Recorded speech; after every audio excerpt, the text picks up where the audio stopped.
നമസ്കാരം ABCD. ഞാൻ Augustine Alappuzha.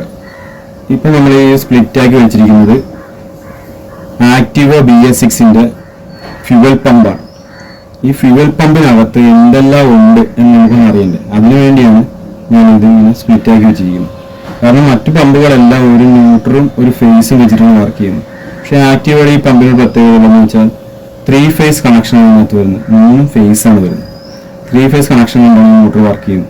അതുകൊണ്ട് തന്നെയാണ് ഈ പമ്പിനകത്ത് എന്തെല്ലാം ഉണ്ട് എന്നറിയാനൊരു ആഗ്രഹം കൊണ്ടും മറ്റുള്ളവർക്ക് അത് പറഞ്ഞു കൊടുക്കാമല്ലോ എന്ന ആഗ്രഹം കൊണ്ടാണ് ഫുള്ള് സ്പ്ലിറ്റാക്കി ഞാൻ എടുത്തിരിക്കുന്നത്. അപ്പോൾ ഈ കാണുന്ന മുഴുവൻ സാധനങ്ങളും കൂടി ഈ ഒരു ചേമ്പറിനകത്താണ് അവർ അടച്ചു വെച്ചിരിക്കുന്നത്. അപ്പോൾ ഇത് അഴിച്ച് ബാക്ക് വശം ഊരി സ്പ്ലിറ്റാക്കി എടുത്തിരിക്കുന്നതാണ്. അപ്പോൾ ഇതിനകത്ത് ആദ്യം തന്നെ നമുക്കറിയാമല്ലോ, ഇതാണ് പമ്പിൻ്റെ ബോഡി എന്ന് പറയുന്നത്. അപ്പോൾ ഇതിൽ ഈ വലിയ പൈപ്പ് എന്ന് പറയുന്നത് നമ്മുടെ ടാങ്കിൽ നിന്ന് പെട്രോൾ ആദ്യം വരുന്നത് ഇതുവഴിയാണ്. ഗ്രാവിറ്റി ഫ്ലോ വഴി പെട്രോൾ ഈ പൈപ്പിലൂടെ ഈ ചേമ്പറിനകത്ത് നിന്ന് നിറയും. ആ ചേമ്പറിനകത്ത് ഒരു ഹോൾ ഓപ്പൺ ചെയ്ത് കൊടുത്തിരിക്കും നിറയും. ഇവിടെയാണ് നമ്മുടെ പെട്രോൾ ഫിൽറ്റർ വെച്ചിരിക്കുന്നത്. ഈ ഫിൽറ്റർ ചെയ്ത പെട്രോളിന്റെ സെൻട്രൽ പോർഷൻ ഉണ്ട് ഒരു ഓപ്പണിംഗ് കൊടുത്തിരിക്കുന്നത്. ഈ ഓപ്പണിലൂടെയാണ് പോകുന്നത്. അപ്പോൾ ഈ പമ്പിന്റെ ഈ സെക്ഷൻ നടക്കുന്നത് ഈ ഹോൾ വഴിയാണ്. ഈ ഹോള് ഇതിലായിരിക്കും ഫിറ്റ് ചെയ്ത് വെച്ചിരിക്കുന്നത്. അപ്പൊ ഇതിലൂടെ കയറുന്ന പെട്രോള് നേരെ വരുന്ന ഇത് ചേമ്പറിൽ, അതായത് അവർ ഇത് ഹൈ പ്രഷറിലാക്കാൻ വേണ്ടി അവർ ആദ്യം ഉണ്ടാക്കിയിരിക്കുന്ന ഒരു ഇൻബില്ലറിന്റെ ഒരു ചേമ്പറാണ് അവർ ഉണ്ടാക്കിയിരിക്കുന്നുണ്ട്. ഒരു ഇൻബില്ലർ ചേമ്പറുണ്ട്. ഇതിനകത്ത് ഒരു ഇൻബില്ലറും ഉണ്ടാകും. ഈ ഇൻബില്ലർ ഈ ചേമ്പറിനകത്തിട്ട് ക്ലോസ് ചെയ്തിരിക്കുന്നവർ ഇതിനകത്ത് കയറുന്ന ഈ ഹോളിലൂടെ അകത്ത് കയറുന്ന പെട്രോള് ഈ സ്ലോട്ടിലൂടെ കറങ്ങി ഇൻബില്ലറിന്റെ കറക്കത്തിന്റെ ഫലമായിട്ട് ഇപ്പുറത്തെ സ്ലോട്ടിലൂടെ പുറത്തേക്ക് വരും. കണ്ടോ? അപ്പൊ ഈ ഇൻബില്ലറിനെ കറക്കുന്നത് എങ്ങനെയാണെന്ന് വെച്ചാൽ ഇതൊരു ഫിക്സഡ് മാഗ്നറ്റാണ്. ഇതിനൊരു കട്ടിങ് കൊടുത്തിരിക്കുന്നുണ്ട്.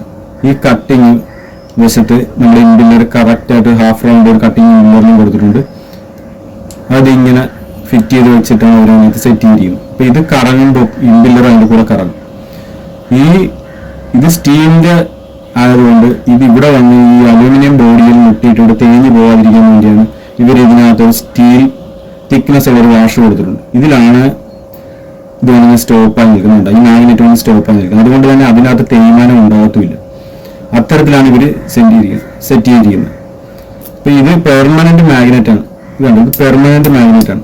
പക്ഷെ ഇത് ഒരു കോർ അസംബ്ലിയാണ് കൊടുത്തിരിക്കുന്നത്. ഈ കോർ അസംബ്ലിയിൽ നിന്ന് 3 ഫേസ് ഇതിനകത്ത് ചെന്നിട്ട് നമ്മുടെ BLDC മോട്ടറുകളൊക്കെ തന്നെ ഇതിന്റെ പോളുകളെ മാറ്റി കൊടുക്കും. നോർത്ത് പോൾ സൗത്ത് പോൾ മാറ്റി കൊടുക്കുന്നതനുസരിച്ച് ഇത് റൊട്ടേറ്റ് ചെയ്യും. ഇത് ഇതിനകത്ത് റൊട്ടേറ്റ് ചെയ്തിട്ടാണ് ഈ ഇംബില്ലറെ കറക്കി ഈ പ്രഷറൈസ് ആക്കുന്ന പെട്രോൾ. അപ്പൊ നേരത്തെ നമ്മൾ പറഞ്ഞല്ലോ, ഈ ചേമ്പറിനകത്ത് വരുന്ന ഫിൽറ്റർ ചെയ്ത പെട്രോള് ഇതുവഴി സക്ക് ചെയ്തെടുത്ത് ഇംബില്ലർ ഹൈ പ്രഷറിലാക്കി ഈ ഹോൾ വഴി വിടും. ഇതിനകത്ത് വന്ന പെട്രോൾ എന്ന് പറഞ്ഞിട്ട് ഇതാണ് അതിന്റെ ഔട്ട്ലെറ്റ്. ഇതിലൂടെ പുറത്തേക്ക് വരും. ഇതൊരു വൺ വേ ആണ്. അതായത് ഇവിടെ അങ്ങോട്ട് മാത്രമേ പെട്രോൾ പോകത്തുള്ളൂ, തിരിച്ചു പോകത്തില്ല. അങ്ങനത്തെ ഒരു വാൽവുണ്ട്. ഒരു സൈഡിലോട്ട് മാത്രമേ ഓപ്പൺ ആകത്തുള്ളൂ. ഈ വാൽവ് വഴി ഹൈ പ്രഷറായിട്ട് പുറത്തോട്ട് വരുന്ന പെട്രോളിനെ ഇങ്ങനൊരു ഒരു സർക്യൂട്ട് അവർ ക്രിയേറ്റ് ചെയ്ത് വെച്ചിട്ടുണ്ട്. ഒരു റോറും ഇട്ടിട്ട് ഈ സർക്യൂട്ട് ഇതിനകത്താണ്, ഈ പമ്പ് ഇതിനകത്താണ് ഇങ്ങനെ കണക്ട് ചെയ്ത് വെച്ചിരിക്കുന്നുണ്ട്. ഇതിനകത്തുകൂടി കയറി ഈ ഓപ്പണിങ്ങിൽ കൂടി പുറത്തിറങ്ങിയതിന് ശേഷം ഈ പമ്പിന് ഉള്ളില് ഈ ഹോൾ വഴിയാണ് അത് പോകുന്നത്. ഇതിവിടെയാണ് ഇങ്ങനെ കണക്ട് ചെയ്തിരിക്കുന്നത്. അപ്പൊ ഇതിനകത്ത് കൂടി പോയി കഴിഞ്ഞാൽ നേരെ വന്നിട്ട് നമ്മുടെ ഇഞ്ചക്ടറിന്റെ പൈപ്പിലേക്ക്, ഹൈ പ്രഷർ പൈപ്പിലേക്കാണ് ആ പെട്രോൾ ഇഞ്ചക്ട് ചെയ്ത് പുറത്തേക്ക് വരുന്നത്. ഇത് നേരെ പോകുന്നത് എങ്ങനെയാണെന്ന് നിങ്ങൾക്ക് അറിയാലോ, ഇഞ്ചക്ടറിലേക്കാണ് പോകുന്നത്. ഇനി ഇഞ്ചക്ടർ എല്ലാ സമയവും ഓപ്പൺ ആയിരിക്കത്തില്ല. അത് ECM എപ്പോഴാണോ സിഗ്നൽ കൊടുക്കുന്നത് ആ സമയത്ത് മാത്രമേ ഇഞ്ചക്ടർ ഓപ്പൺ ആകും. അതുവരെ ഇതിനകത്ത് പ്രഷർ ഹൈ ആയിരിക്കും. ഇങ്ങനെ ഓവർ പ്രഷർ വന്നു കഴിഞ്ഞാൽ ഈ പൈപ്പ് ഡാമേജ് ആകാതിരിക്കാൻ വേണ്ടിയാണ് ഈ സിസ്റ്റം അവർ ഉണ്ടാക്കിയിരിക്കുന്നത്. ഇതിനകത്ത് ഒരു റിലീസിങ് വാൽവ് കൊടുത്തിട്ടുണ്ട്. അപ്പൊ ഈ സർക്യൂട്ടിൽ എപ്പോഴെങ്കിലും പ്രഷർ ലോഡ് ഓവർ ആയി കഴിഞ്ഞാൽ ഈ റിലീസിങ് വാൽവിൽ ഒരു ബോൾ ഇട്ട് വെച്ചിരിക്കുന്നു. ഇത് നീഡിലൊന്നും വെച്ച് കുത്തിക്കുന്ന ബോൾ ഓപ്പൺ ആകും. പ്രഷർ കൂടുമ്പോഴത്തേക്ക് ആ ബോൾ തന്നെ അകത്തേക്ക് റിലീസ് ആകുകയും ഈ റിലീസ് വാൽവ് വഴി പെട്രോൾ അതിനകത്തുള്ള സർക്യൂട്ടിലുള്ള പ്രഷർ കുറയുകയും ചെയ്യും. അങ്ങനെ ഹൈ പ്രഷറിൽ നിന്ന് ലീക്കായി വരുന്ന ഈ പെട്രോൾ ഈ ചേമ്പറിനകത്ത് നിറഞ്ഞിട്ട് നേരെ ഈ പൈപ്പ് വഴിയാണ് പുറത്തേക്ക് വന്നു. ഈ പൈപ്പിനും ഒരു പ്രത്യേകതയുണ്ട്. ഈ പൈപ്പിന് അറ്റത്ത് പിടിപ്പിച്ചിരിക്കുന്നത് വൺ വേ ആണ്. അതായത് ഇതിനകത്തോട് പുറത്തോട്ട് മാത്രമേ പെട്രോൾ പോകുന്നുള്ളൂ, അകത്തോട്ട് പോകത്തില്ല. ഇത് നേരെ ടാങ്കിലേക്കാണ് പോയിരിക്കുന്നത്. ഈ 2 പൈപ്പുകളും ടാങ്കിലേക്കാണ് വന്നിരിക്കുന്നത്. ടാങ്കിൽ താഴത്തോട്ട് വരുന്നതും ഇത് നമ്മുടെ ഹൈ പ്രഷർ പൈപ്പിൽ നിന്ന് വരുന്ന റിലീസ് വരുന്ന പെട്രോൾ ഈ വാൽവിൽ നിന്ന് ഡിസ്ചാർജ് വരുന്ന പെട്രോൾ നേരെ ഇതുവഴി തിരിച്ച് ടാങ്കിലേക്ക് പോവുകയും ചെയ്യുന്നു. ഇത്രയും ഫംഗ്ഷനുകളാണ് ഈ പമ്പിനകത്ത് നടക്കുന്നത്. ഇത് അതിന്റെ കണക്ഷൻ കൊടുക്കാനുള്ള ലൈനാണ് കൊടുത്തിരിക്കുന്നത്. ഈ 3 ഫേസ് കണക്ഷനിൽ ഇങ്ങനെയാണ് ഇതിന്റെ കണക്ഷൻ കൊടുക്കുന്നത്. ഇത് തിരിച്ച് ഈ അറ്റം കൊടുക്കുന്നത് ഇതിനകത്തുമാണ് കൊടുക്കുന്നുണ്ട്. ഇതിനകത്തൊരു 3 പിൻ കൊടുത്തിരിക്കുന്നുണ്ട്. ഈ 3 പിന്നിലാണ് ഈ കണക്ഷൻ കൊടുത്തിരിക്കുന്നത്.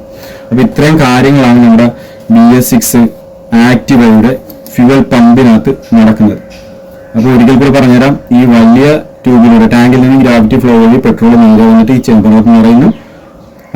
ഫിൽട്ടർ വെച്ചിട്ട് ഫിൽട്ടർ ചെയ്ത പെട്രോള് ഈ സെക്ഷൻ ട്യൂബ് വഴി അകത്ത് പോവുകയും ഈ മോട്ടർ ഈ സെക്ഷൻ വഴി അകത്ത് വലിച്ചെടുത്ത് ഇംപില്ലർ ഹൈ പ്രഷറിൽ കറക്കി ഈ ചേമ്പ് ഇതിനകത്തൂടി ഈ നമ്മുടെ മാഗ്നറ്റോട് അകത്തുകൂടി തന്നെ പോകുന്നു. അപ്പൊ അകത്തുകൂടി പെട്രോൾ പോകുന്നതുകൊണ്ടുള്ള ഗുണം എന്താണ്?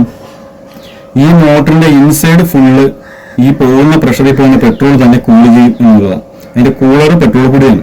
അപ്പൊ ഈ 1 വേ വാൽവിൽ കൂടി പുറത്തോട്ട് വരികയും ഈ ചേമ്പറിനകത്ത് വന്ന് കയറി ഇപ്പുറത്ത് കൂടി വന്ന് നേരെ ഈ പമ്പിനകത്ത് പോയി ഈ പൈപ്പിൽ കൂടി വന്ന് നേരെ ഇഞ്ചക്ടറിലേക്ക് പോകുന്നു. ഇഞ്ചക്ടർ ക്ലോസ് ആണ്. പ്രഷർ കൂടുതലാണെന്നുണ്ടെങ്കിൽ പ്രഷർ റിലീസ് വാൽവ് ഓപ്പൺ ആവുകയും ആ പെട്രോൾ നേരെ തിരിച്ച് ഈ ചേമ്പറിനകത്ത് വരികയും ചെയ്യും. ഈ ചേമ്പറിനകത്ത് എന്ന് പറയുന്ന പെട്രോൾ ഇതുവഴി 1 വേ വാൽവ് വഴി തിരിച്ച് നേരെ ടാങ്കിലേക്ക് പോവുകയും ചെയ്യും. ഇതിനകത്ത് പെട്രോൾ നിറയുമ്പോഴുള്ളത് ഈ പമ്പിന്റെ ഔട്ട് സൈഡ് ആ പെട്രോൾ കൊണ്ട് കൂളിംഗ് ആവുകയും ചെയ്യും. അപ്പൊ ഇത്രയും കാര്യങ്ങളാണ് നമ്മുടെ ആക്ടിവ BS6 പമ്പിനകത്ത് നടക്കുന്നത്. ഓക്കെ, എല്ലാവർക്കും വ്യക്തമായി മനസ്സിലായെന്ന് ഞാൻ വിചാരിക്കുന്നു.